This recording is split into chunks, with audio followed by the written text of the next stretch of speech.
आनंद को हर कोई महसूस नहीं कर पाता है। हर आदमी जब जब महसूस करता है तो हमारे जीवन में जो प्रतिकूलताएं आती हैं, हमारे जीवन में जो नकारात्मक विचार आते हैं, उनको व्यक्ति ज़्यादा याद करता है। यदि वो सदैव बताए हुए महापुरुषों के रास्ते पर चलना चाहे और उनके रास्ते से अपने जीवन को बनाना चाहे, तो वो कभी भी नकारात्मक विचारों को महसूस नहीं कर सकता। सदैव उसे जीवन में आनंद की अनुभूति होती है। और ये कहने की बात नहीं है, जो व्यक्ति उनके श्री चरणों में अपने आप को समर्पित कर देता है, अपने आप को उनके श्री चरणों में उनकी वाणियों के आधार पर जीवन जीता है, तो निश्चित है उसके जीवन में किसी भी प्रकार का कोई दुख नहीं रहता है। क्योंकि दुख हमें महसूस जब होता है जब हम संत और सत्संग से विमुख हो जाते हैं, जब हमारा जीवन सतगुरुदेव की वाणियों से, संतों की वाणियों से अलग थलग रहने लगता है और संसार के भोग पदार्थों में, संसार के चकाचौंध में, संसार की इस भाग दौड़ में जब हम पड़ जाते हैं, तब हमारे जीवन में अनेकों प्रकार के महसूस होने लगता है कि हमारा जीवन अधूरा है, हमारे जीवन में कोई ना कोई कमी है। आज का ये सुंदर अवसर इस गुरु रविदास जी महाराज के गुरुद्वारे में आप लोगों को सत्संग के रूप में मिल रहा है। हमारे यूपर उनका बड़ा ऋण है। कहा जाता है कि यूं तो अनेकों महापुरुष हुए हैं, अनेकों संत हुए हैं जिन्हें हम निर्गुणी धारा का संत कहते हैं। काफी संतों ने इस भारत भूमि पर जन्म लिया, काफी संतों ने इस भारत भूमि पर आकर के अपने अपने ढंग से मनुष्य को जागृत किया। लेकिन गुरु रविदास जी महाराज का जो जगाने का तरीका था वो सबसे अलग थलग था। उनका जीवन संघर्ष में रहा और जहां तक बात की जाए तो सिर्फ उन्हीं का नहीं, उनके बाद जो भी महापुरुष के रूप में आए हैं निर्गुणी धारा को लेकर के, उन सब का जीवन संघर्ष में रहा है। उन्होंने सदैव मनुष्य के लिए, मानव मात्र के लिए संघर्ष किया है। उन कुरीतियों से, उन गलत धारणाओं से, उन विचारों से जिससे के मनुष्य को सदैव भटकाया गया था। वो संघर्ष सिर्फ इन महापुरुषों ने किया जिनकी शरण में आज हम लोग बैठे हैं। पूरा जीवन उनका संघर्ष में था। कहा जाता है काशी जैसी नगरी, जहां पर पंडितों का बोलबाला,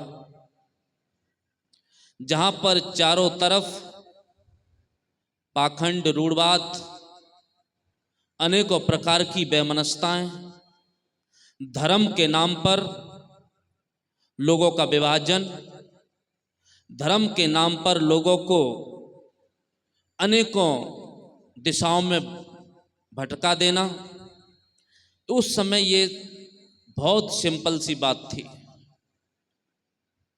वो जमाना, वो सदी ऐसी थी कि हर प्रकार से मनुष्य, उन्हें कोई सच्चा मार्ग नहीं मिल रहा था। उन रूढ़वादी लोगों के पीछे दौड़ता हुआ ये मनुष्य अपने आप को अधूरा महसूस करता था। सदगुरु संत श्रोमणी रविदास जी महाराज उन्हीं के बीच रहकर उन्होंने वो संघर्ष करके अपनी भक्ति, साधना और ज्ञान से लोगों को सतमार्ग दिया, लोगों को मोड़ा, लोगों को वो दिशा दी कि लोग वास्तव में धर्म, सत्संग और अपने जीवन को समझने लगे थे। आज उन महापुरुषों का संघर्ष ना होता तो ना जाने ये भटकता हुआ मनुष्य, भटकता हुआ मानवता अभी भी उसी दंदल में फंसी रहती जो सदियों से लोगों ने फंसा के रखा था। ये संतों का तो, इन महापुरुषों का तो हमारे ऊपर ऋण है ही, उनका तो हमारे ऊपर इतना बोलबाला रहा ही है। लेकिन साथ साथ राजनीतिक क्षेत्र में देखा जाता है जो एक मसीहा के रूप में इस भारत में उन दबे कुचले लोगों के लिए, उन पीड़ित लोगों के लिए एक मसीहा के रूप में आए और उनका बचपन से ही जीवन उन सारी परिस्थितियों से जूझता रहा। उन्होंने ऐसा परिस्थिति अपने जीवन में देखी कि आज का युवा, आज का ये मनुष्य जब सुनता भी है तो उसके रोंगटे खड़े हो जाते हैं कि उसके साथ इतना भी कोई अत्याचार होता है, इतना भी उनके ऊपर जुल्म होते हैं, इतनी भी कोई प्रताड़ित किसी को करता है। लेकिन जो संघर्षों के आदी होते हैं वो कभी घबराते नहीं हैं, उनका संघर्ष जारी रहा और एक दिन ऐसा आया कि आज पूरा विश्व उनके लिए नतमस्तक होता है, उनको सिर झुकाता है। बुद्ध सत्य, डॉक्टर B.R. अम्बेडकर, भीमराव जी, उनके बारे में जब पढ़ा जाता है, उनके बारे में जब हम लोग अध्ययन करते हैं तो जितना उनके ऊपर अध्ययन किया जाता है, जितना उनको पढ़ा जाता है, एक एक वाणी, एक एक उनकी जो श्रुतियां हैं वो मनुष्य को झकझोर देने वाली हैं। उन्होंने कहा कि व्यक्ति का जीवन लंबा नहीं, महान होना चाहिए। ये उन्हीं की श्रुति है, उन्हीं की वाणी है।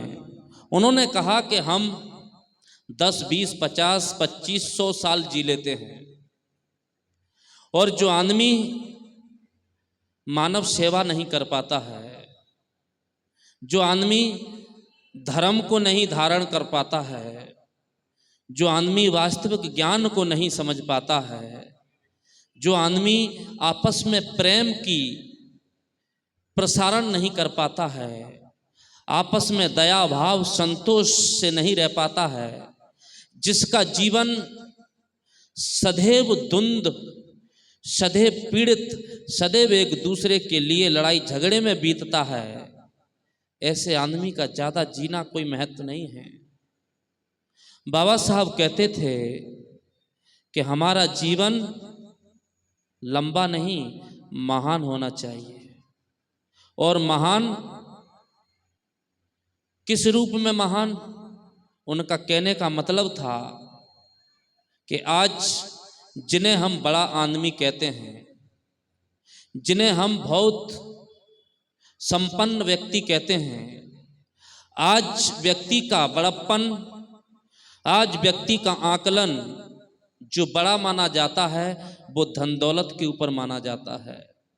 यदि किसी के लिए कहा जाता है वो तो बड़े आदमी हैं, तो उसका संसारिक लोक दृष्टि के अनुसार जितना उसके पास धन है, संपत्ति है, वैभव है, संसार का ऐशो और आराम की वस्तुएं हैं, उसके आधार पर कहा जाता है बहुत बड़ा आदमी है। लेकिन महापुरुषों की दृष्टि सदैव सात्विक होती है, सदैव उनकी दृष्टि मनुष्य के अनुकूल होती है। वो संसार के भौतिक पदार्थों से किसी को बड़ा नहीं आंकते हैं, संसार की संपन्नता से व्यक्ति को बड़ा नहीं कहते हैं। वो कहते हैं कि बड़ा वो व्यक्ति है जिसके विचार बड़े हैं और इसके जीवन में संघर्ष है, जिसके जीवन में ईमानदारी है, जिसके जीवन में सदैव धर्म का वास है, वो आदमी बड़ा है। जो आदमी सात्विक बुद्धि वाला है वो आदमी बड़ा है। जो आदमी सदैव करुणा रखता है एक दूसरे के प्रति, वो आदमी बड़ा है। जो आदमी मानवता को समझ लिया है वो आदमी बड़ा है। बड़ा वो नहीं है कि आज धर्म के नाम पर जो बंटवारा होता है। बड़ा वो आदमी नहीं है जो धर्म का जामा पहन करके, धर्म के वस्त्र पहन करके मनुष्य को बांटने का काम करता है। बड़ा वो आदमी नहीं है जो धर्म के नाम पर एक दूसरे को लड़ाया जाता है। बड़ा आदमी वो है जो वास्तविक धर्म की परिभाषा क्या है उसे समझाता है। और यही आज व्यक्ति नहीं कर पाता है कि हम धर्म की परिभाषा नहीं समझ पाते हैं। हम लोगों ने किसी ना किसी एक महापुरुष के प्रति अपनी आस्था रखी और उसके बताए हुए मार्ग, उनकी बताई हुई किताब, उनके बताए हुए सतग्रंथ को हमने पकड़ लिया और दूसरे महापुरुषों का हमने सदैव नज़रअंदाज किया। हमें कभी भी किसी महापुरुष का नज़रअंदाज नहीं करना है। कभी भी किसी महापुरुष के प्रति अपने अंदर में कोई ऐसी भावना नहीं लाना है जिससे हमें उसके प्रति घृणा हो। हम समतावादी लोग हैं। सदगुरु कबीर का जो मत है वो समतावादी है। सदगुरु रविदास का जो पंथ था, सदगुरु रविदास के जो विचार थे वो समतावादी थे। डॉक्टर भीमराव अंबेडकर, उनके जो विचार थे वो समतावादी थे। वो कभी भी किसी भी प्रकार से विसंगति नहीं चाहते थे। वो कभी भी किसी भी प्रकार से मनुष्य में बंटवारा नहीं चाहते थे। सदैव सबके लिए एक जैसी सोच रखते थे, एक जैसा भाव रखते थे, एक जैसे विचार रखते थे।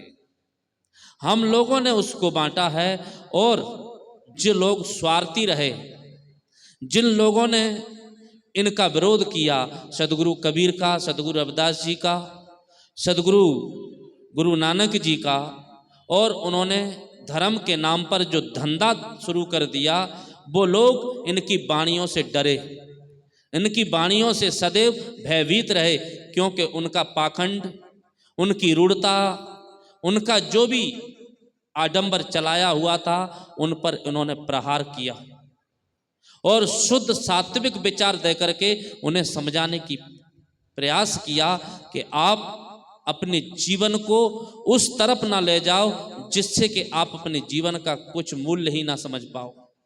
आपके जीवन का मूल्य होना चाहिए, आपके जीवन में प्रेम होना चाहिए, आपके जीवन में करुणा होनी चाहिए, आपके जीवन में धर्म होना चाहिए। सदगुरु कबीर के विचार सदैव मानवतावादी रहे और सदगुरु कबीर के विचारों में और गुरु रविदास जी के विचारों में कोई मतभेद नहीं था। जब दोनों की वाणियों को पढ़ते हैं तो लगता है जैसे जब कबीर को पढ़ते हैं तो मालूम पड़ता है कि गुरु रविदास को पढ़ रहे हैं, और जब सदगुरु रविदास की वाणियों को पढ़ते हैं तो मालूम पड़ता है हम कबीर साहब को पढ़ रहे हैं, क्योंकि वो एक जैसी विचारधारा के दोनों मानवतावादी और सदैव उन्होंने मनुष्य के लिए, मानवता के लिए काम किया। जहाँ भी वो कुरीति देखते थे, जहाँ भी किसी के प्रति आडंबर या पाखंड देखते थे, दोनों की एक विचारधारा रहती, दोनों उस पर प्रहार करते थे और उन्हें सदैव सच्चे मार्ग पर लाने का प्रयास करते थे कि आप जिस काम के लिए आए हो संसार में उस काम को करिए। आप ये पूजा पाठ, पानी पत्थर पूजने में यदि लगे रहोगे तो आप वास्तविक ज्ञान को नहीं समझेंगे। और सबसे बड़ा दोनों का जो छुआछूत का जो माहौल बना था उस जमाने में, जब दोनों का समकालीन जो रहा गुरु रविदास जी का और सदगुरु कबीर साहिब जी का, जो समकालीन समय था, उस समय पंडितों के द्वारा मतभेद बहुत थे, छुआछूत, इतनी मनुष्य के प्रति घृणा, जिन्हें हम बड़ा वर्ग मानते थे वो नीच वर्ग को देखना नहीं चाहता था, सदैव उससे दूरी बनाकर रखता था। और इन दोनों संतों ने उसका पुरजोर विरोध किया और उन लोगों को समझाने का प्रयास किया कि मनुष्य की कोई जाति नहीं होती है, मनुष्य में कोई भेद नहीं होता है, जैसे आपका शरीर है वैसे पूरे सभी व्यक्ति का शरीर है, सब एक जैसी प्रकृति की ये धरोहर है, सबका एक जैसे जन्म होता है, सबके एक जैसा मन है, सबके अंदर में जो विचार हैं वो अलग अलग हो जाते हैं, मन के अनुसार व्यक्ति जीता है, लेकिन सबकी बनावट, सबका जीवन जैसे वो स्वतंत्र जीना चाहते हैं ऐसे हर प्राणी स्वतंत्र जीना चाहता है। और